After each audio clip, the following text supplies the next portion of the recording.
Perkara-perkara apa saja yang secara spesifik Allah sebut, Allah akan menghisapnya.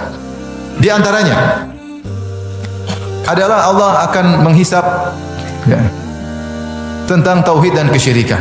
Ya. Ya.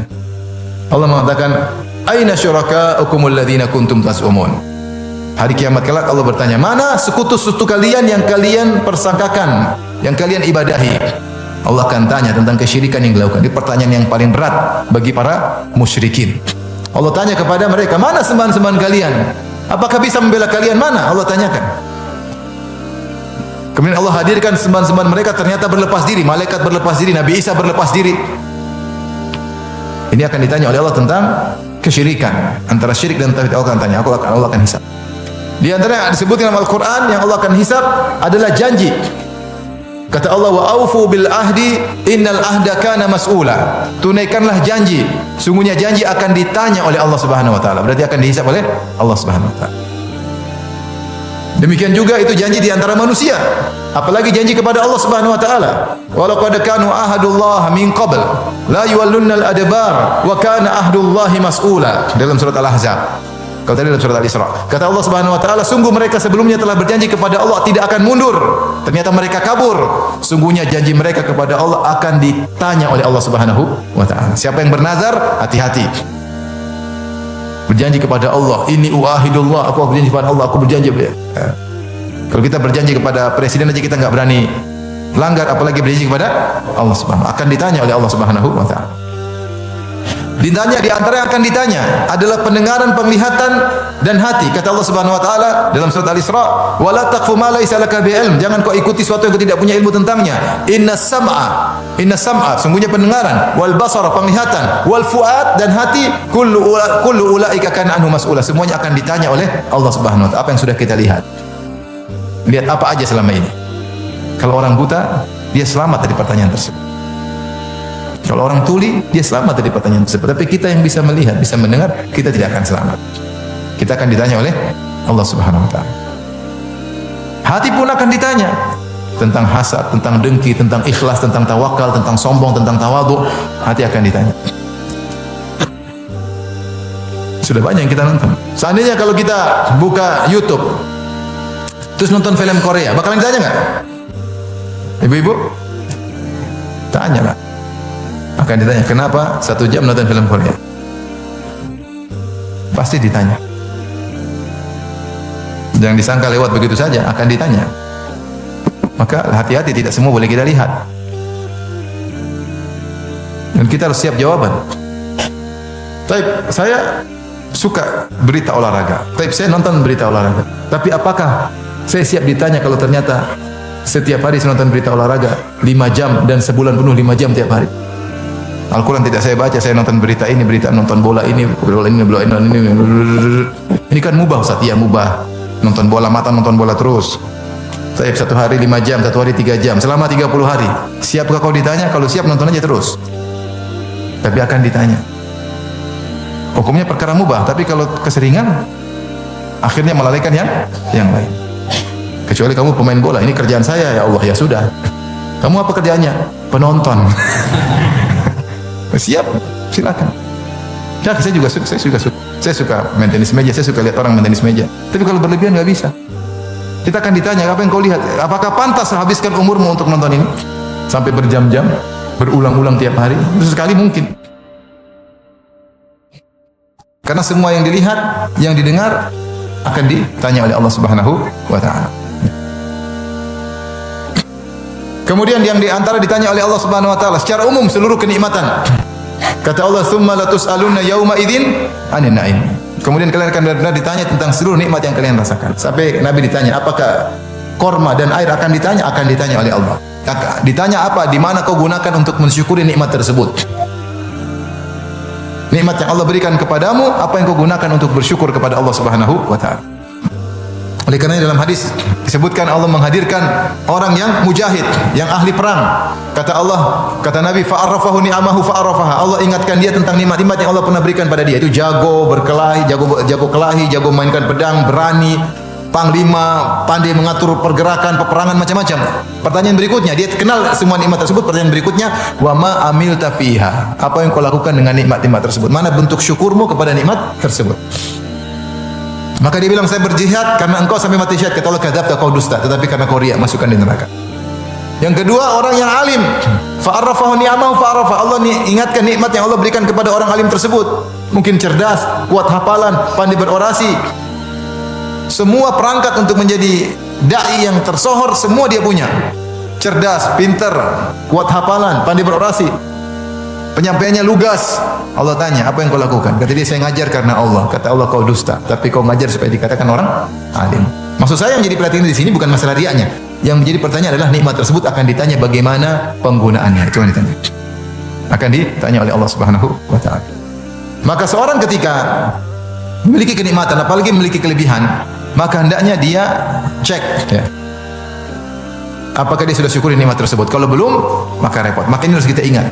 Nikmat-nikmat akan ditanya oleh Allah Subhanahu wa taala. Maka kalau kita nikmat terlalu banyak, bagi-bagi. Jangan semua kita borong terus kita tidak bisa tanggung jawab. Berangkas setia itu namanya orang pelit. Pada mati selesai. Uangnya kasih ke orang, tapi dia setia menjaga berangkas tersebut. Tapi kalau orang tidak pelit, dia bagi-bagi kenikmatan. Sehingga hisapnya kurang. Hisapnya juga banyak karena dia menggunakan nikmat tersebut untuk bersedekah. Tapi di antara nikmat-nikmat yang Allah tanya juga secara spesifik. Kata Nabi SAW, lan tazula qadama abdin hatta yus'ala an arba yaumal qiyamah. Tidak akan bergeser dua kaki seorang hamba menuju surga atau neraka sampai ditanya tentang 4 perkara pada hari kiamat. Dan umri fima afnah, tentang umurnya kemana dia habiskan. Waktunya, umur maksudnya apa? Jam-jam yang dia lewati, hari-hari yang dia lewati, menit-menit yang dia lewati, detik-detik yang dia lewati. Akan ditanya. Baik, an umri fima afnah, umur yang dia habiskan. An syababi fima ablah, tentang masa mudanya kemana dia habiskan. Karena masa muda adalah masa yang potensial. Masa produktivitas, itu masa keemasan, maka akan ditanya secara spesifik. Wa an mali, tentang hartanya, min aina iktasafa ma anfaqah, dari hartanya dari mana dia dapatkan, kemana dia habiskan. Hati-hati. Kalau dagang, hati-hati, yakin halal. Kalau enggak halal tinggalkan. Enggak usah ragu-ragu. Enggak halal tinggalkan, Allah ganti yang lain. Syubhat tinggalkan, Allah ganti yang lain. Nanti Allah ganti yang lain. Kata Nabi SAW, inna ruhal kudusi nafatha fi rawi, bahwasanya Jibril mewahyukan kepadaku, anna nafsan lan tamuta, jiwa tidak akan meninggal hatta tastawfiya rizqaha, sampai sempurna rezekinya. Tidak akan meninggal kecuali sempurna sudah rezekinya. Kalau memang ada jatah 1 gelas susu belum kau minum, kau tidak bakalan mati sampai kau minum 1 gelas baru mati. Kalau belum sempurna rezeki tidak akan Allah matikan. Kemudian kata Nabi SAW, fa'ajmilu fit talab, oleh karenanya carilah rizki dengan cara yang baik. Khudhu mahalla, ambillah yang halal, wada'u maharum, tinggalkan yang haram. Rizkinya sama saja. Kau mengambil cara yang haram, cara ngambil cara yang halal, rizkinya sama saja, kesimpulannya sama. Mungkin kelihatannya banyak, nanti juga habis. Mungkin kelihatannya sedikit atau banyak. Karena rizki tidak berubah. Oleh karenanya kalau haram tinggalkan, daripada kita dihisab nanti. Kata Allah, dari mana kau dapatkan? Pertanyaan ini, dari mana kau dapatkan, sudah membinasakan banyak orang. Masih ada pertanyaan kedua tentang harta. Wa fima anfaqah, kemana kau belanjakan? Ini juga enggak gampang. Karena yang Allah tanya bukan dari halal haramnya saja, dari mana kau dapatkan. Kau gunakan buat apa? Buat foya-foya, musibah pada hari kiamat. Banyak orang kelaparan, banyak orang kemiskinan, terus foya-foya yang enggak perlu. Repot jawabnya hari kiamat. Yang terakhir, wan ilmihi, akan ditanya tentang ilmunya, ma amila minhu, apa yang sudah diamalkan. Ini juga penting. Jangan ngaji saja tidak ada progres. Kita ngaji, kita niatkan untuk amalkan. Bagaimana ikhwan dan akhwat yang rahmati Allah Subhanahu wa taala. Maka saya rasa dalam hidup ini agar hisab kita selamat, kita gunakan wara' dan zuhud dalam hidup ini. Apa itu wara'? Tarku ma qad yadhurru fil akhirah. Wara' adalah meninggalkan sesuatu yang khawatir berbahaya di akhirat. Adapun zuhud, tarku ma la yanfa'u fil akhirah, meninggalkan sesuatu yang tidak bermanfaat di akhirat. Meninggalkan sesuatu tidak bermanfaat di akhirat. Bisa zuhud lebih tinggi daripada wara'. Wara' seperti ada perkara orang ajak kita, ayo kita main ini, ayo kita muamalah ini, ayo jualan ini. Aduh, ini jangan-jangan repot di akhiratnya. Kita tinggalkan, itu namanya wara'. Karena bisa jadi ternyata ini berbahaya, ternyata melanggar peraturan, ternyata repot, merugikan pedagang setempat misalnya, merugikan negara. Kalau merugikan negara, merugikan rakyat, tinggalin. Itu namanya wara'. Mungkin tidak haram secara jelas, tapi bisa jadi haram. Itu namanya, kalau haram jelas itu bukan, itu memang harus kau tinggalkan. Wara' itu pada perkara yang syubhat, yang kau ragu-ragu, bisa jadi mudarat, maka tinggalkan. Itu namanya wara'. Dan itu banyak hal. Tinggalkan yang kau ragu, tinggalkan. Ini wara. Ini terutama dalam banyak masalah muamalah. Masalah muamalah. Apapun yang kita ragu. Ustaz ada rencana begini, ada begini-begini. Aduh, hati saya enggak tenang. Saya takut Ustaz. Enggak. Saya yakin boleh. Ya sudah, kalau kau yakin boleh, silakan. Saya enggak. Itu namanya apa? Wara. Praktekkan. Akhirnya kita terbiasa wara satu demi satu. Tapi kalau kita halal, bablas. Syubhat, yang penting belum haram. Syubhat. Lama-lama jerumus ke neraka. Tapi yang lebih tinggi daripada itu zuhud. Zuhud melakukan perkara yang meninggalkan perkara yang tidak bermanfaat di akhirat. Tarku ma la yanfa fil akhirat. Meninggalkan perkara yang tidak bermanfaat. Semua yang tidak bermanfaat kita tinggalkan. Tapi saya kumpul-kumpul sama kamu ada manfaatnya enggak? Misalnya ada teman, kita jalan-jalan dong, ada manfaatnya enggak?